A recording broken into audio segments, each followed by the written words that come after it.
Well, character is an aspect of who we are that we have no control over. Okay? It's something so deep within us. It's our core, it's our soul. It's really our soul.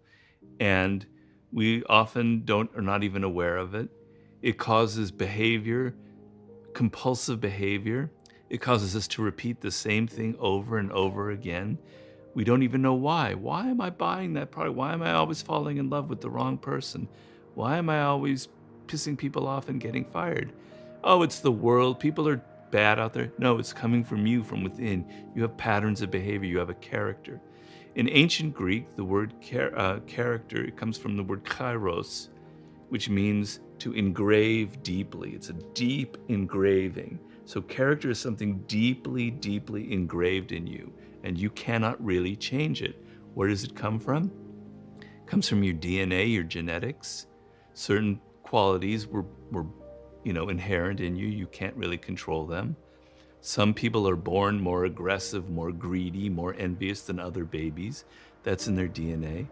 It comes from your earliest years, those when you're 1 and 2 years old, that you have no conscious access to. When you are so susceptible and so vulnerable and so open to your mother, mostly to your mother, if you had a primary caregiver as your mother, that she entered you and you became her. She entered your soul. She introjected herself into you forever. Her spirit is in you. You can't change that. You can't control that. The Father as well. As you get older, your siblings become a part of you, and then your friends and your teachers. So you have this core that comes from your genetics and from your earliest years, and they form who you are. And it manifests itself, as I said, in patterns of behavior that are compulsive, that you cannot change. And we see that all the time with people who continually make bad choices in their life. They're always blaming other people, but something is going on inside them. It manifests itself in your attitude towards life. I have another chapter on that, but some people look at life through a hostile lens. Everybody's against me, everybody hates me. Some people have an anxious attitude. They're always worried about everything that happens. Some people have an avoidant attitude. They don't want to do anything or try anything because it means they might fail. This is part of your character. It's deeply engraved in you. And so in my chapter, I'm trying to show you what is your character so you can begin to open up and understand it. You can't begin to change your own compulsive patterns of behavior. And believe me, everybody does. So stop feeling like you're superior to this. You're not. Including me, everybody has patterns that have repeated themselves endlessly. You'll see it most definitely in romantic attachments, where people always seem to choose the same kind of partner, for better or for good. I want you to be aware of it. I want you to stop fooling yourself. Stop imagining that somehow you're the only human that's autonomous, that has freed himself or herself from these patterns. I want you to see it deeply so that you could begin to have control over it if there are elements that you need control over. And I want you to be a great observer of the character of other people. And you're not. You're a terrible observer of character. You'll tend to look at people and see their smiling faces, their appearances, the clothes they wear, whether they like you on Facebook or whatever. And you're just paying attention to what they present to you. And you're not looking at the other stuff deep down inside that's much deeper, darker, and more real than what they're presenting. And because you don't see the character of people, you make really bad choices in life.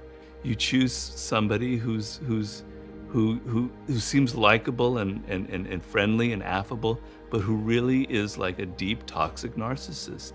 So I want to train you to stop looking at people's appearances and go inside their core.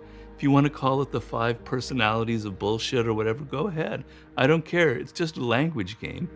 People have a core, and it doesn't change. You know, we always like to have the Hollywood ideal that, oh, people grow and then they change and no, the reality is we often don't grow. We often just keep repeating the same thing over and over again. You know, so the degree that you can change some aspects of your life is actually can be the difference between success or failure, or happiness and disappointment. So the first step is to be aware of what that character is so you can catch yourself. And so the neuroscience of repetition, you're about to make that bad choice that's haunted you throughout your life, and you catch it. Well, okay, maybe you still do it because it's something you can't control, but you caught yourself in that moment. Okay, you've now laid a pathway in your brain, some neurons have been created that recognize that. The second time, you catch it and maybe you don't do it, or maybe you only do half of it. And over and over and over again, now you have some distance from yourself and you can see, your character in action and you could perhaps stop it. The other thing is to realize that your character, the negative traits contain the possibility for something very positive if you know how to turn it around. I discuss in the book how the great actress Joan Crawford, whom I admire a lot, had a really rough childhood, and she had terrible patterns of always choosing the wrong men in her life, of always being kind of abused by the men and by directors, etc. She had a lot of pain, and she was able to transform it through her work into something extremely positive, into her great acting. Because of suffering so much, she was highly attuned to the emotions of the people around you. People who've suffered traumatic things in their childhood are extremely sensitive because they know that their father, if he changed his mood, he might beat me. So they're so attuned to the moods of people around them.